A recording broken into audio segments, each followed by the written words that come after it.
Viewers are always suggesting lots of cool builds I should make in Minecraft Crate Mod, but some things get suggested more than others. Okay, I got it.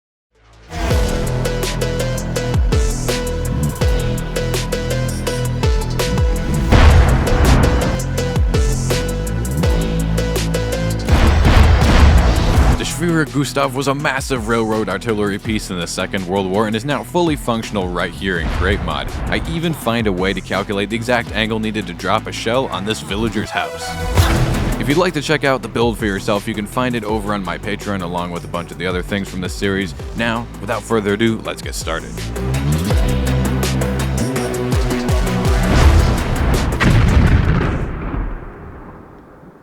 We need to figure out the scaling first.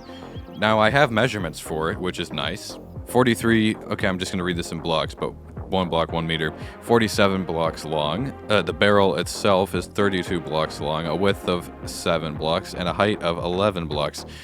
So I'm going to lay that out here, but it may not end up being what I want to do because at the end of the day, it does have to fit on a wide track. Obviously, a 1-to-1 scale width is just not going to work at all. And then what, I think it was 11 meters tall? That's just not very tall at all. Now, is it? Remember, with the Abrams tank over there, that is way upscaled from 1-to-1. If that were in real life, that would be much bigger than the real thing. This makes me think that the barrel length is counted in the total length. So that's 32, let's say that's 30. So that's 32 for the barrel length. So that would assume that that part with the gray and the red wool is the body, and then that part is the gun barrel, which definitely means then that it's too small of a scale here. I mean, we already knew that from the width. We got 3 blocks here, and then we got 4 blocks of space in between the track. I think that's what we're looking at then. That is the scale that I would like to do. Ah, shoot, there's a fatal flaw in my plan. You see, this is 3 blocks, this is 3 blocks, but this is 4 blocks. Some of you probably already noticed that, and some of you probably can guess what I mean, but the problem with that is, this house is going to have a real cannon on it, and the problem with that, even numbers, and cannon mounts as well, off-center cannon mounts, can't have that, it has to be an odd number in the middle here. Here is the scale that we're doing. Instead of a 7 block, or I'm sorry, instead of a 7 meter width, it's going to have a 9 meter width because 7 went to 9, and so 9 divided by 7 is 1.28. So I scaled it up by basically a third, which means I can derive some rough measurements for everything based off that, which might end up being useful. For example, the barrel should be 41 blocks long now instead of 32. But that's enough complicated stuff. Let's go do something fun. Let's go experiment with cannon barrels and propulsion. What's the benefit? Does the thick, does it look cooler, or does it actually have more stress? Like it says it's still thick stress or 6 stress. What about nether steel? Nether steel is 8 propellant stress. So this is a fully loaded powder cartridge, and it says that it takes 2 more stress, or 2 stress for each thing. So if we did steel, then it seems like I could have 3 of these things stacked as the propellant before it would explode. Let me test that right now. And then shell, and then cartridge, oh shoot. Quick fire and breach, not the way to go. Screw breach is what we need. Screw breach can handle up to 6 propellant stress. So right now it's disassembled, so I would do that, and then we stick that in there. Then we stick that in there. And we do this. Come on. Oh, why? Why won't you go in farther? Maybe that's all that I can do by hand. That's fine. I guess I'll try this. So we put that back, and then we form the cannon. And did that work? I guess it did. Whoa. Well, that didn't work. Okay. I'm not quite sure why. Okay, so I solved the problem by pushing shift while hovering over this item and seeing that, oh, can only be used once in a shot. Right, so you just can't use more than one, which is a shame because it adds 160 meters per second of muzzle velocity, and each barrel block requires 20 meters per second of muzzle velocity to clear it, meaning one of those things adds the ability to have 8 barrel blocks if you want. But what was that? We were supposed to have some 40 blocks of this barrel. But there's a workaround. I just successfully fired 5 of these things, which is a greater muzzle velocity and a greater stress. I believe the maximum I could stick in this would be 6. There's 6 propellant in there. Oh, yep. I just barely saw it. I need to go enable particles. I barely saw it. It worked. It didn't blow up. If I put one more in there, then it should exceed the 6 propellant stress. And then if I switch to nether steel, which takes netherite in order to cast this stuff, it like takes a netherite alloy, then you can have 8. So you could put 8 of these things. So you would get then 8 times 40. That's 3,200. I think that's then what, 16 barrel blocks that it could clear? And I think that's in addition to the chamber. Also, I did look it up, and it looks like the thick and the built-up chambers are not helpful other than cosmetic. Not to say we might not use it, but I think it's only cosmetic. This should be the extreme limit while it still fires. All right, 3, 2, 1. I didn't see anything. Oh wait, I did. There we go. I didn't form it. 3, 2, 1. Oh, yep, I saw it. But now what happens if I add one more barrel? For some reason, having particles turned off also turns off the sound. I don't know why. That's the same length, by the way. I was just re-enabling particles. Let me add one more barrel. Oh, it's still shot. How come? Oh, nether steel takes less. Oh, I get it. 13. So 320 divided by 13, basically. 24, about 24 barrel blocks instead of 16. Ooh, now we're getting somewhere. So 24 plus 9, then you're up to 33. Then you're up to the actual barrel length of the 1-to-1 Schwerer Gustav. Oh, I think it makes the particles bigger as well for the more propellant you stick in it. All right, let's try then 25. That's when it should jam. I was wrong? Okay, I'm not understanding something, or it's behaving strangely. We're up to 26 now. Well, fine. I'm just gonna build it out to 41 blocks, okay? How about that? Ah, dang. It did jam. But hey, it's already a lot closer than I thought. I seem to be able to do 26, so 35. So that means there's 6 blocks longer than it should be in the back, which I can probably deal with.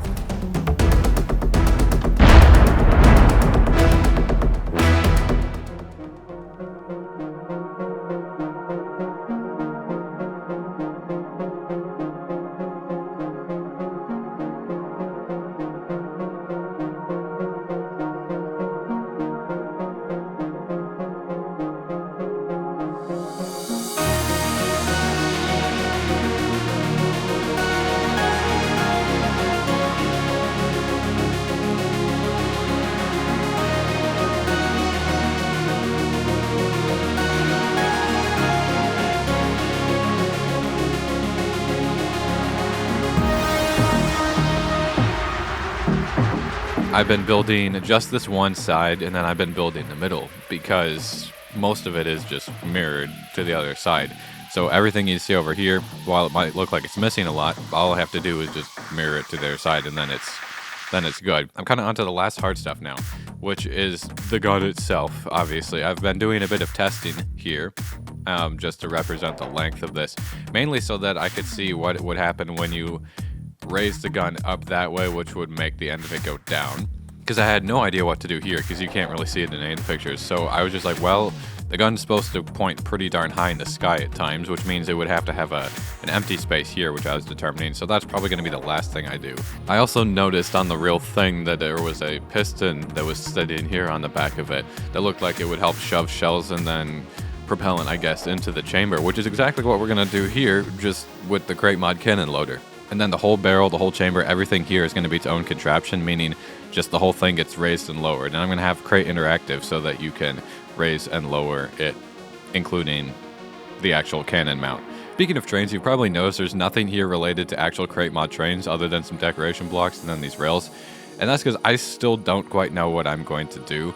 partially because I have a couple limitations. I can only put a maximum of 2 bogies on one train carriage, and if this were to be realistic, I mean, just the front of this would have, I guess, 5 different bogies because there's 10 different wheels. That's obviously not going to happen on one carriage, and then not even counting this. But in order to make this thing centered on train tracks, I am probably going to just put phantom rails. It's going to be kind of cringe, but I likely will have phantom rails running down the middle of this thing, where we have actually the real invisible crate mod bogies just under here.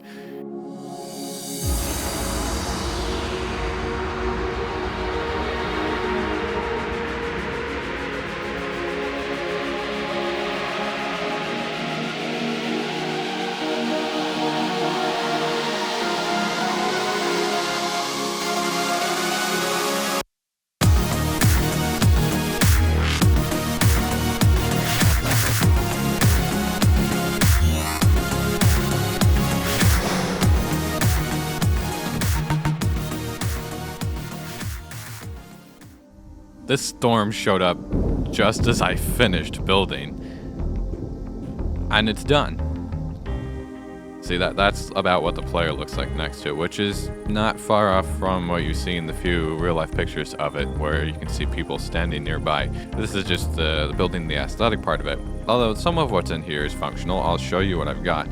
So, in the side, the barrel, and where the chamber would be, I have squeezed in some stuff that allows you to load the gun. Although none of it's programmed yet properly. That's kind of one of the things we have to do in addition to just testing it at all. So we've got the screw breech here, and then this thing is just always spinning. It's got a cradle motor. I'll replace that with a wireless transmitter thing. And then down here we've got the other parts of it that allow you to move it out of the way and to add a cogwheel there in order to unscrew it. So I'll just show you instead of trying to explain it. So right now it is screwed onto the chamber and it's locked in place. So in order to fix that, what you need to do is move this up there. And then so that started spinning that way. And then, well, now it's connected, but it's not doing anything because you then need to go up here. Here, let me just get rid of this. So we changed the direction of the spinning, and so it unscrews that. Now it allows you to move it out of the way. By moving it out of the way, it means... Why did you bring that down? How could I forget to modify this so that it only takes 1 block with it instead of a lot of blocks? See, it brings that down and out of the way, which leaves the chamber open. Well, once you get rid of this, then it leaves the chamber open. And so then you can slide in ammo into there and it gets loaded. So that's pretty epic. I want to test fire it, obviously. Could have been. We've all been looking forward to that for quite a while. Right, first, I'm going to copy this thing. Rule number 1, never experiment or test on the only original model that you have. Otherwise, you're gonna be sad. Ooh, here we go. Nice, look at that. Yes, all of them went in. So it's fully loaded, that's awesome. Let's get this out of here. And now I have to move the stuff into place. Let's put this back. Let's put this back. Change the direction of that to screw it back on. And then I think it's ready to shoot once I assemble the gun. Okay guys, moment of truth. Will it work? Will it blow up? Will the shell clear the barrel? There's like some 10 or something blocks here. I don't know, guys. Oh! Nope, it worked. It worked. That looks so cool. I think my only complaint is the particles do start rendering right here. Just because that's where that thing is. But I really can't do anything about that. And I am just kind of limited. Unless, is there like a config thing? Is there any way to increase the number of barrels that it can go through? I'll check the config real fast. I mean, even if not, it's not the end of the world. It still looked amazing.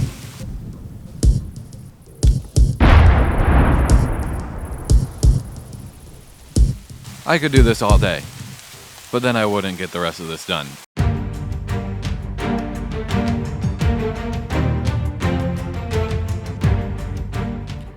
When I put this down, oh yeah, see? Okay, well it's working. I mean, that already looks insane.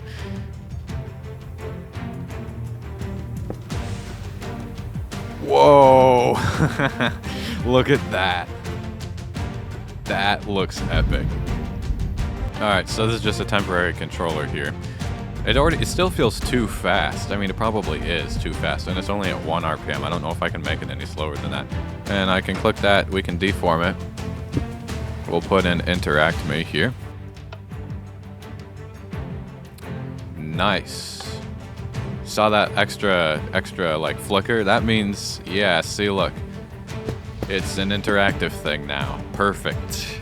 Now what I'm gonna do is I'm gonna load it while it's deformed, obviously. Put the screw breech back on it. Let's raise it up. Please work. Yes. Assemble the turret. Get out the link controller. Let's go. See?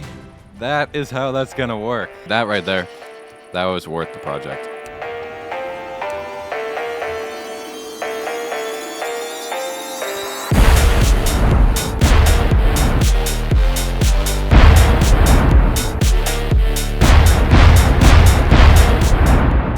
So I've kind of torn this apart and replaced it with a bunch of circuits for controlling this thing. Well, mainly controls with a little bit of circuits.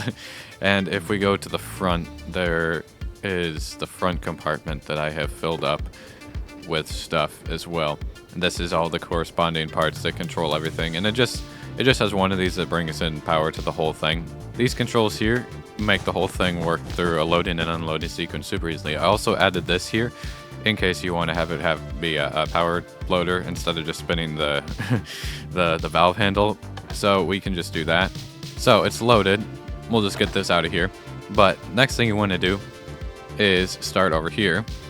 And if these things are powered off, it means that it's basically not ready to fire in any capacity. The more things that are lit up, the more ready it is. So right now there is nothing in front of it, but if I push this, you can see there goes the breech, and then we push this, you'll see that's lit up, by the way. There goes the cogwheel. And then if I pull this lever, it spins the cogwheel the other direction, and you'll see that it has locked the breech. And so then we pull that forms the gun. And so now it's actually ready to fire. And then these two things are controlling the elevation. So if I push this, it starts going, then I can just push that again and it stops. Or I can push that, it starts. I can do that to change to the direction. Let's just do that. We'll stop it, and then boom. Uh-oh. Oh, what the heck? Oh, yeah. Well, that's good to know. I just hadn't noticed that before. Apparently if you form the gun before you've started positioning it, then it doesn't work. Like here, it's still the interactive entity, but if you don't form the gun first, then it won't take the gun with it. So if we do that now, the gun is formed, which isn't helpful because I already shot the shot. But let's try that again. And so the unloading process, by the way, is basically the same. We just do that, and then it spins that gear in the opposite direction, unlatches or unscrews the breech, and then we'll get rid of the cog. There goes the cog. And we'll do that, and there goes the breech. And then it's ready to go. Start over again. So that's how it works.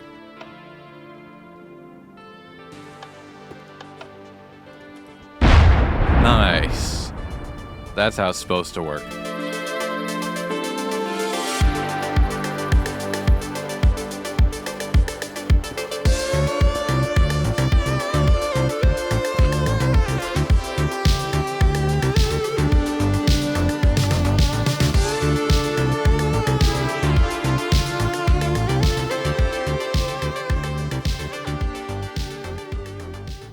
We can just drive this back on the invisible tracks that run down the middle of it. And I can drive this under the train, and then disassemble this, and then reassemble it, and it should just work. And I believe it will turn into separate carriages as long as the glue is not overlapping. That's kind of the impression I got from testing. Moment of truth. If this works, then I have a train. Then we're actually basically done, if this works. Oh, I think it did. See, look at 2 carriages, 1 locomotive. It's interesting. It makes the train interactive, even though I didn't put the interactive block on this. It's on the cannon. It does make most of the train interactive. That's cool. Well, here, let's give it a shot.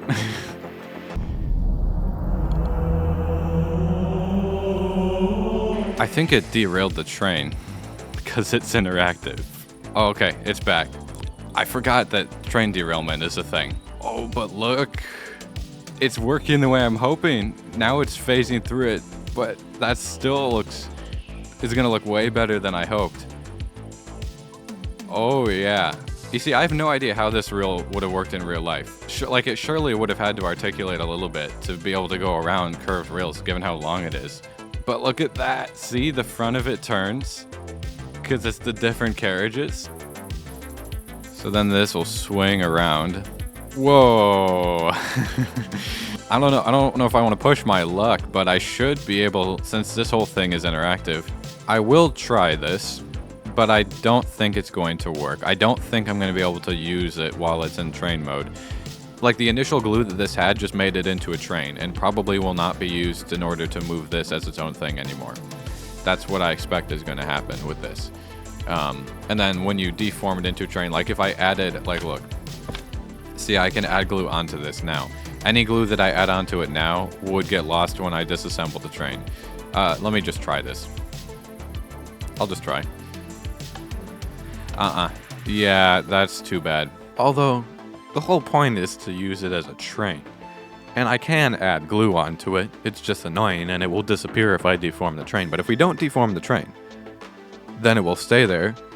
And then I should be able to set it up and use it on train tracks, which is how it would be in real life. And that's how you turn it in real life. You don't turn the barrel or anything. You just turn the whole vehicle on a curved train track. Okay, yeah, I gotta try this. I've done my testing. And I've found out how far away the shells are landing. And no, that's not a shell crater right there. So what I discovered a few things. When you point the gun, basically just straight out, it's not elevated, it's not pointing down at all. You get shell craters, well, this is gonna take a little while. Right here.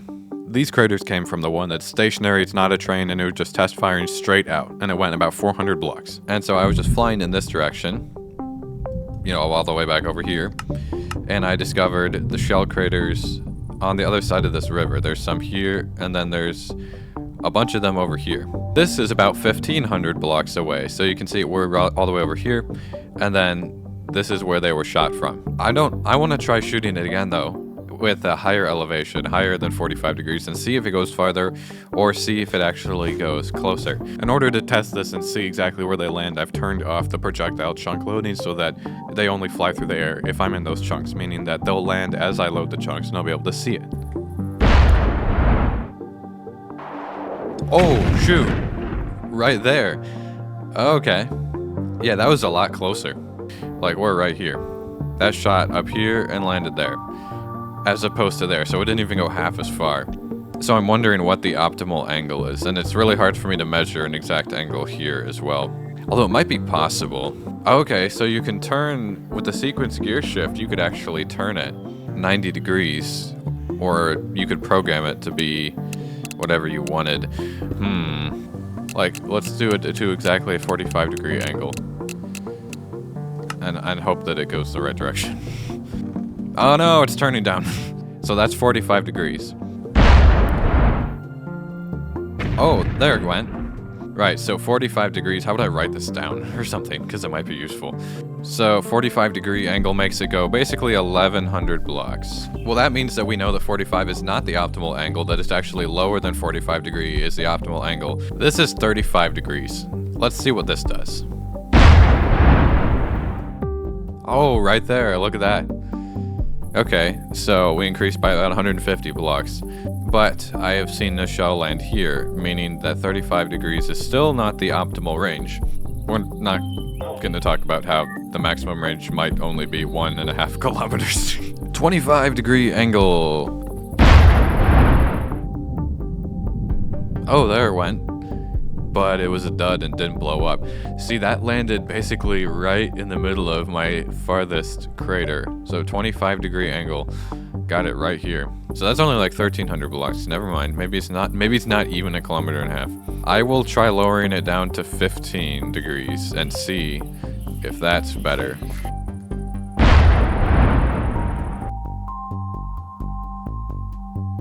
Oh, there it went.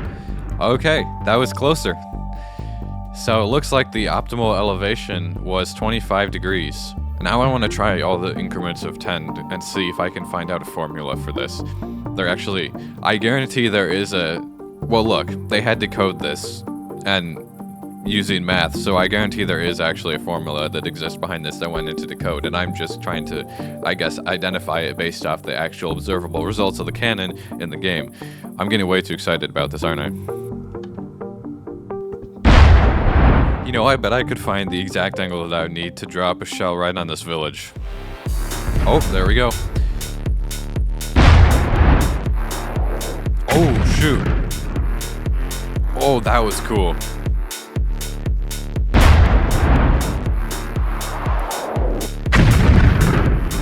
$120, so that only went 420 blocks. 85-degree angle. I hope this doesn't land on the thing.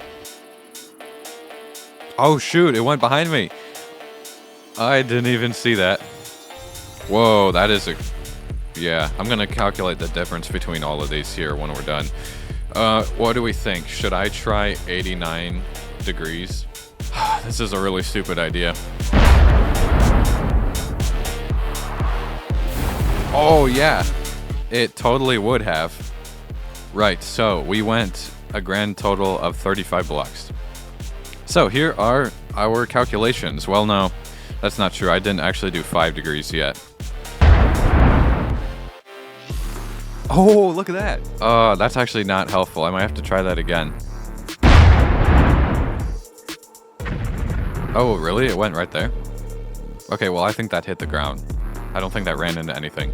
It only went slightly farther. So at 0, it's basically 400 blocks. Then we had a plus of 360. Then a plus of 440. And then a plus of 100. Then minus 50, minus 50, minus 190. Then minus 230, minus 260, minus 275. And then it's only a 4-degree difference, about 110. It's still a pretty good idea of the trajectory. So using this, I should be able to put in a degree to land right next to this house. I want it to go about 710 blocks away, which falls in between 55 and 65. 23. So each degree should be about 23 blocks. So let's try doing it at 63 degrees. Should get pretty close. With the actual math that I'm doing, it should be like 63 and a half, but we're not going to have that. It was supposed to hit right there. Oh, it was close. It was off. It was too far. Yeah, it should have been like 64 degrees instead. Oh, yeah. Okay. See what I said? It actually did need to be basically half a degree. It needed to be like 30. See, that was short. I was trying to drop it right here. And so if I could have been able to do 63 and a half degrees, which is what I was hoping for initially, that would have got it. So I literally can't drop it right here. Unless, of course, it were actually on rails and you just moved it slightly forward on the track. That would work, because I'm shooting it from the stationary one. But if it were from the train one, things would be different. Nevertheless, that shows that my measurements and all that are quite useful if you want to try to drop it somewhere very specific. But what of the railway one? Well, you can see I added these tracks here so that it looks kind of aesthetically correct. And it's diagonal right now, so I don't know. I have no idea if my formula, how it's gonna work for hitting something on a diagonal line. Should I try it? Okay, I'll try it, and then I really need to end the video because this is probably way too long already. This crater, this meteor, is basically directly in a diagonal line from here. I feel like it's going to be different with diagonals, but I guess I'm just going to start by taking the difference between the target coordinates and the cannon's coordinates, and then add those two together for the X and the Z, and then try to program an angle for that and see if that works. Well guys, if I did this right, that meteor is going to get a shell dropped on it.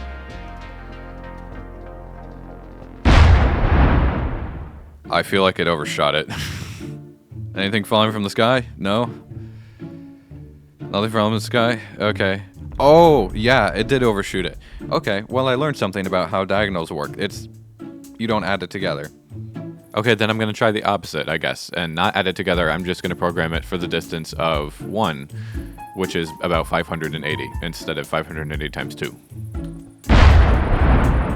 When I programmed it with 2 different lengths... Oh, yeah, see, I don't understand. I don't understand at all.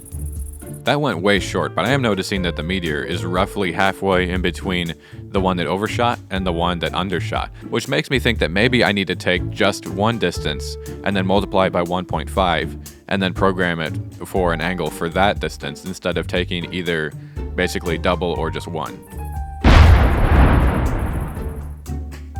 Oh! See, it was close. So that was 57 degrees, and it overshot, which means it needs to be slightly more than 57 degrees. So some combination of my imprecise data collecting combined with it not being a linear relationship between number of degrees and distance means that I managed to lose up to 2 degrees, which isn't good. Somebody could totally make a ballistic calculator for this, though. I guarantee it would work. Oh, yep. That was a direct hit. 59 degrees. As direct a hit as it could from that angle. That is awesome. At least the whole theory of 1.5 times the distance away is where you need to start with. If you're doing diagonal, that's useful. Anyways, I think that concludes our video on the Schwerer Gustav. I hope you guys enjoyed, especially like that stuff at the end, calculating the ranges and everything. I just kind of nerded out on that, I suppose. But now, if you end up using this yourself, you'll be able to roughly calculate the range for both straight and diagonal. Speaking of getting it yourself, you can find this on my Patreon along with all the other builds from the series. And I'm actually going to have a, I guess, belated Christmas / New Year's discount running until the first of the year, I guess, 2025. So a lot of stuff on there will be discounted if you want to go grab it and see what they have. Or of course, just get the Schwerer Gustav behind me. But anyways, thanks for watching, guys. If you enjoyed, make sure to drop a like and hit that subscribe button down below. I hope you guys had a nice Christmas and have a happy New Year. I've been Sbeev. Thanks for watching. Hope you have a good rest of your day. And I'll see you guys next time.